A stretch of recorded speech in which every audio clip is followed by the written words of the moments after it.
একটি শহর যাকে নবীজি সাল্লাল্লাহু আলাইহি ওয়াসাল্লাম নিজে নিষিদ্ধ করেছিলেন। একটি অভিশপ্ত নগরী যেখানে গেলেও যেতে হবে কাঁদতে কাঁদতে, আর কান্না না এলে যেতে মানা। একটি জাতির গল্প, ক্ষমতার অহংকারের কারণে যাদের ধ্বংস হতে হয়েছিল। বলছি সৌদি আরবে অবস্থিত আল উলা শহরের কথা, যা শতাব্দীর পর শতাব্দী ধরে মুসলিম বিশ্বে কৌতূহল আর রহস্য জিয়ে রেখেছে। কেন নবীজি সাল্লাল্লাহু আলাইহি ওয়াসাল্লাম এই শহরকে নিষিদ্ধ করলেন? কি সেই অভিশাপ যা আজও এই শহরকে ঘিরে রেখেছে? আল উলা সৌদি আরবের উত্তর পশ্চিম প্রান্তে মদিনা শহর থেকে প্রায় 400 কিলোমিটার উত্তরে অবস্থিত এক রহস্যময় শহর। শহরের চারিদিকে রয়েছে বেলে পাথর এবং গ্রানাইট দিয়ে নির্মিত বিশাল পাথুরে পাহাড়। এই পাহাড় সময়ের সাথে সাথে ক্ষয়প্রাপ্ত হয়ে বিভিন্ন প্রাকৃতিক ভাস্কর্যের রূপ নিয়েছে। মজার বিষয় হল, এই শহরে এক সময় ছিল বিশাল প্রাসাদ, সুন্দর খেজুর বাগান ও শিল্প সংস্কৃতি। পাশাপাশি এখানে বসবাস করত এক শক্তিশালী জাতি। কিন্তু মহান আল্লাহ তাআলার নির্দেশে একদিন মুহূর্তেই তারা ধ্বংস হয়ে গেল। ধ্বংস হয়ে যাওয়া সেই জাতির নাম হল সামুদ জাতি। তারা পাহাড় কেটে বিশাল বিশাল প্রাসাদ তৈরি করত। এমনকি তাদের ছিল উন্নত প্রযুক্তি, নির্মাণ শৈলী, বাণিজ্য ও সমৃদ্ধ জীবন। তারা এতটাই শক্তিশালী ছিল যে কেউ কল্পনাও করতে পারেনি এই জাতি একদিন ধ্বংস হয়ে যাবে। কিন্তু সমস্যা শুরু হল যখন তারা অহংকার আর আল্লাহর অবাধ্যতায় ডুবে গেল।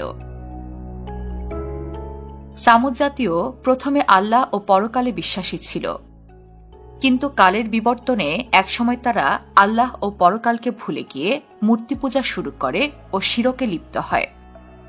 আল্লাহ তাআলা তাদের হেদায়েতের জন্য হযরত সালেহ আলাইহিস সালামকে নবী হিসেবে প্রেরণ করেন।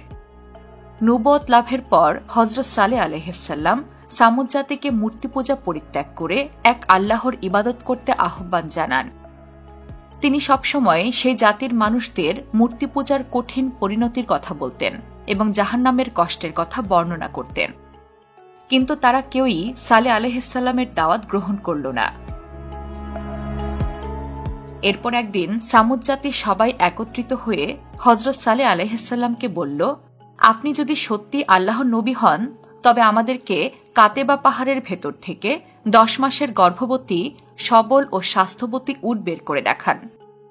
হযরত সালেহ আলাইহিস সালাম তাদের থেকে প্রতিশ্রুতি ও অঙ্গীকার নিলেন যে যদি তিনি এই দাবি পূরণ করে দেখাতে পারেন তাহলে তারা নবীর দাওয়াতের প্রতি বিশ্বাস স্থাপন করবে। উত্তরে সবাই নবীকে প্রতিশ্রুতি দিলেন। এরপর হযরত সালেহ আলাইহিস সালাম আল্লাহর কাছে দোয়া করলেন এবং আল্লাহ তাআলা তার দোয়া কবুল করলেন। এরপর সেই পাহাড় ফেটে ভেতর থেকে একটি গর্ভবতী উট বের হয়ে এলো। এই অলৌকিক উট দেখে উপস্থিত অনেকেই নবীর কথার উপর ঈমান নিয়ে আসলেন। কিন্তু এমন প্রকাশ্য মোজেজা প্রত্যক্ষ করেও কিছু হতভাগা ঈমান আনল না। হযরত সালেহ আলাইহিস সালাম তাদের সতর্ক করে বললেন, এই উটটি তোমাদের জন্য আল্লাহর নিদর্শন। অতএব তাকে আল্লাহর জমিনে বিচরণ করতে দাও এবং তাকে মন্দভাবে স্পর্শ করো না, নতুবা অতিসত্বর তোমাদের উপর আযাব নেমে আসবে। কিন্তু গোত্রের কিছু খারাপ লোক মিলে এই অলৌকিক প্রাণীটিকে একদিন হত্যা করে বসল। তারা শুধু হত্যা করেই ক্ষান্ত হল না, বরং হযরত সালেহ আলাইহিস সালামের কাছে এসে ঔদ্ধত্য প্রদর্শন করে বলল, তুমি সত্যিকারের রাসূল হলে তোমার প্রতিশ্রুত আযাব আনো দেখি। তখনই আল্লাহর পক্ষ থেকে তাদের উপর শাস্তি নেমে আসল।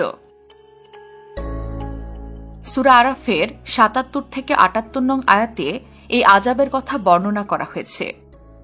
সেই বর্ণনা অনুযায়ী প্রথম দিন তাদের মুখ লাল হয়ে গেল, দ্বিতীয় দিন হলুদ এবং তৃতীয় দিন কালো। এরপর রাতের বেলায় এসে উপস্থিত হল ভয়ঙ্কর বজ্রপাত এবং ভূমিকম্প। সেই বিকট আওয়াজ এবং ভূমিকম্পের সময় কেউ পালানোর সুযোগ পেল না এবং নিজ নিজ গৃহে উপুড় হয়ে পড়ে রইল। একবার নবীজি হযরত মুহাম্মদ সাল্লাল্লাহু আলাইহি ওয়াসাল্লাম যখন তাবুক অভিযানের সময় এই শহরের কাছে এলেন, তখন সাহাবীরা এখানকার কূপের পানি নিয়ে আসেন। তিনি তখন শক্তভাবে সাহাবীদের এই পানি ফেলে দেওয়ার নির্দেশ দিলেন। এবং বললেন সেই শহরের কোনো কিছুই যেন সাহাবীরা ব্যবহার না করে। তিনি আরও বললেন কোনো সাহাবী যেন এই শহরে কান্না ছাড়া প্রবেশ না করে, না হলে তাদের উপরেও শাস্তি নেমে আসতে পারে। আল্লাহ তাআলার ইচ্ছায় শক্তিধর সামুদ জাতির পাথর দিয়ে তৈরি করা বাড়িঘর বিশ্ব মানুষের জন্য এখনও রয়ে গেছে, যেন মানুষ এসব দেখে আল্লাহর নফরমানি থেকে বিরত থাকে। এজন্যই রাসূল সাল্লাল্লাহু আলাইহি ওয়াসাল্লাম এসব এলাকায় যেতে নিষেধ করেছেন।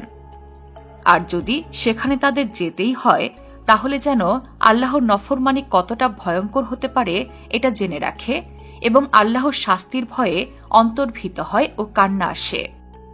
এমনটি না হলে সেখানে যাওয়া বারণ। তবে বর্তমানে সৌদি আরব তাদের অর্থনীতিকে বৈচিত্র্যময় করতে একটি বৈশ্বিক পর্যটন গন্তব্যে পরিণত করেছে ঐতিহাসিক এই শহরকে। ফলে এটি হয়ে উঠেছে জীবন্ত জাদুঘর।